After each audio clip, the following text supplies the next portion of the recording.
Mesdames et messieurs, bonjour.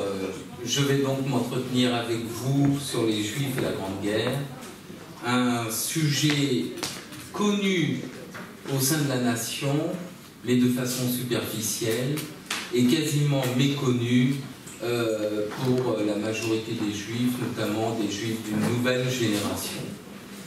Cela s'explique aisément dans la mesure où la Seconde Guerre mondiale est passée par là, et où bien sûr le génocide, la Shoah, a aussi effacé, ou du moins troublé, une partie de la mémoire juive en France et ailleurs notamment. Car en effet, la Grande Guerre que nous évoquons, et qui a un certain impact aujourd'hui sur la société française au niveau mémoriel en tout cas, a pendant très longtemps marqué la communauté juive comme l'ensemble des autres communautés et l'ensemble des autres nations d'Europe, dans la mesure où l'Europe moderne, je dirais, et le XXe siècle commencent avec 1914 et non pas avec 1901. Il commence en 1914 et j'expliquerai cela tout à l'heure, mais en tout cas pour l'instant, essayons de voir quelle est la situation des Juifs en France, ou du moins des Juifs de France, puisqu'il y a différentes catégories. Tout d'abord, il s'agit d'une petite communauté qui est composée d'environ 160 000 âmes, qui comprend l'Algérie d'ailleurs en son sein. Il y a environ 50-55 000 Juifs d'Algérie avant 1914, environ 100 000 Juifs métropolitains, et parmi ces 100 000 Juifs métropolitains, environ 20 000, 18 000 Juifs immigrés, dont peut-être 3 500 Juifs ottomans, et le reste provenant de Roumanie et de l'Empire russe, ou du moins de l'Europe centrale.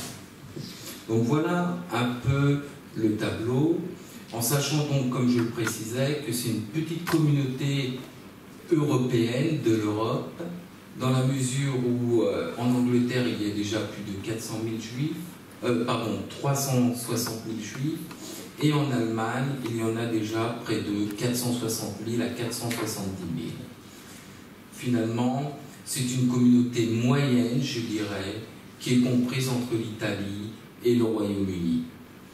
C'est aussi une communauté hétérogène, car même si nous verrons qu'il y a un point commun, en tout cas en métropole, ils viennent de partout. Il y a bien sûr des Juifs maghrébins qui commencent à s'installer notamment à Marseille, et cela bien avant l'année 1962, puisque dès les années 1904-1906, il y a déjà plusieurs Juifs marseillais qui sont présents, Juifs d'Algérie qui sont présents ici. Il y a bien sûr des Ottomans qui ont vécu une culture française assez importante au sein de la Turquie, notamment par le biais des écoles de l'Alliance israélite. Il y a des Juifs roumains qui eux sont ashkénazes, comme on dirait, mais qui dominent parfaitement la culture française et qui ont été obligés de quitter la Roumanie par rapport aux discriminations et aux quotas dans les universités. Et puis il y a le monde russo-polonais qui lui est à la fois plus politisé, c'est-à-dire qu'il va de la tendance sioniste extrémiste à la tendance socialiste révolutionnaire, tout en passant par la gamme des religieux orthodoxes ou pas. Et puis il y a enfin les Juifs d'Algérie, ou du Maghreb, plus ou moins je dirais, puisqu'on pourrait mêler aussi quelques éléments tunisiens qui participeront à la Grande Guerre, et environ une soixantaine de Juifs marocains. Eh bien, on a ces éléments, un judaïsme, je dirais ici, plutôt encore familial, traditionnaliste, respectant encore toutes les règles de la cacheroute en tout cas, et peut-être même du Shabbat, en tout cas dans de nombreux milieux. Et enfin, nous avons les Juifs de métropole. Alors là, c'est ce que j'avais appelé, et qui se vérifie finalement de plus en plus, ce sont ce que l'on pourrait nommer les Israélites. Les Israélites dans la mesure où ils ont conscience d'être juifs, mais refusent le terme de juif, puisque estimé comme étant péjoratif. Et j'ai eu l'occasion de lire dernièrement une lettre de Charles Péguy, adressée au grand rabbin de Paris. Et Péguy disait la chose suivante: je refuse d'écrire le mot juif, et quand je l'écris, c'est pour désigner que ce sont les antisémites qui agissent. Et le grand rabbin de Paris répondait: en effet, depuis un siècle, nous sommes des citoyens. Donc c'était une lettre qui était datée de 1911, si mes souvenirs sont bons. Et il précisait donc, depuis un siècle, nous sommes en effet citoyens, nous ne sommes plus que des Israélites français.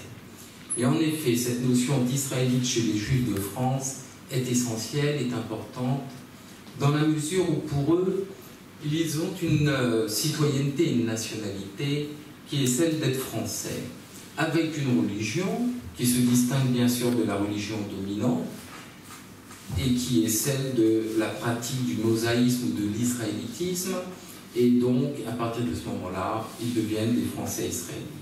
Et cela est parfaitement bien combiné chez eux, c'est-à-dire qu'il y a une parfaite symbiose entre les valeurs du judaïsme. Alors attention, on sera obligé quand même d'expliquer comment est vécu le judaïsme en France en 1912-1913 et les valeurs de la République. Le judaïsme, aujourd'hui, nous paraîtrait, vivre le judaïsme en 1912-1913, nous paraîtrait véritablement très libéral. C'est-à-dire que l'on s'estimait très juif à l'époque quand on respectait la cache-route. C'est-à-dire ne pas manger du lait et de la viande.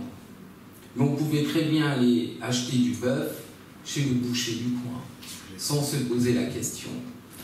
De même, on pouvait se considérer comme étant pratiquant en allant une fois par mois en voiture ou en calèche, faire le Shabbat matin, faire un kaddish et puis repartir, ouvrir sa boutique. Donc vous voyez, les notions sont n'ont plus rien à voir avec notre époque. Mais néanmoins, il y avait une conscience identitaire. Et cette conscience identitaire était si vive qu'à un moment donné, le grand rabbinat, notamment par le biais de Maurice Liber, qui va être, à partir des années 1920, le directeur du séminaire israélite de France, eh bien, il dit qu'il ne faut pas considérer les Juifs comme étant un groupe religieux véritable, mais plutôt comme une race. Alors j'explique qu'à l'époque, on conçoit comme race tout ce qui peut être groupe socio-religieux. Donc ce n'est pas du tout négatif, et puis on reprend aussi la terminologie du 19e siècle, où parmi les Sémites, on va classer d'autres races et des sous-races, etc. Donc c'était, dans le langage de l'époque, je dirais, les Juifs se considéraient volontiers comme une race. Et en même temps, Maurice Liber précise le fait que c'est un groupe d'appartenance. Qu'est-ce que ça signifie pour lui d'un groupe d'appartenance? C'est ni plus ni moins se reconnaître au sein d'une communauté. Et donc, voilà comment se situe, se présente le judaïsme de France à cette époque, très divers, qui est présent d'ailleurs dans tous les milieux sociaux professionnels et qui semble plus ou moins intégré.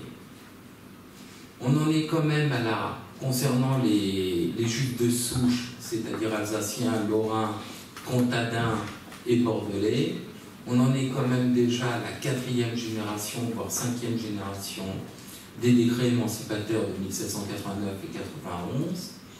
Et puis, pour les Juifs d'Algérie, là on arrive véritablement à la période très intéressante, puisqu'on va être dans une période de mutation, et la mutation est en voie d'achèvement. C'est-à-dire que pour les Juifs d'Algérie, le grand-père qui avait vécu le décret Crémieux de 1870, eh bien, il était encore dans une mentalité non pas de citoyen de seconde zone, mais en tout cas, il avait encore cette mentalité de juif soumis à un État d'inspiration musulmane. Le fils, quant à lui, avait petit à petit évolué. Donc, dans les années 1890, 1895, il avait eu l'occasion, notamment en tant que citoyen, de faire déjà le service militaire, et service militaire de 2 ans au départ, qui lui permettait d'accéder à la métropole. Puisque, comme vous le savez, très souvent, on allait faire ses classes ou à Aix ou à Montpellier, généralement quand on était originaire d'Algérie.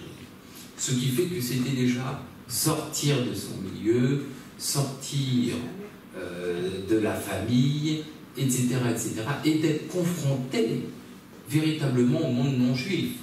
Parce que les Juifs d'Algérie vivaient quand même aussi dans certains quartiers, en tout cas avant 1914, se connaissaient tous, en tout cas quand il s'agissait des petites villes ou même des villages, etc., etc. Là, il était expulsé en dehors de sa mère d'origine, je dirais.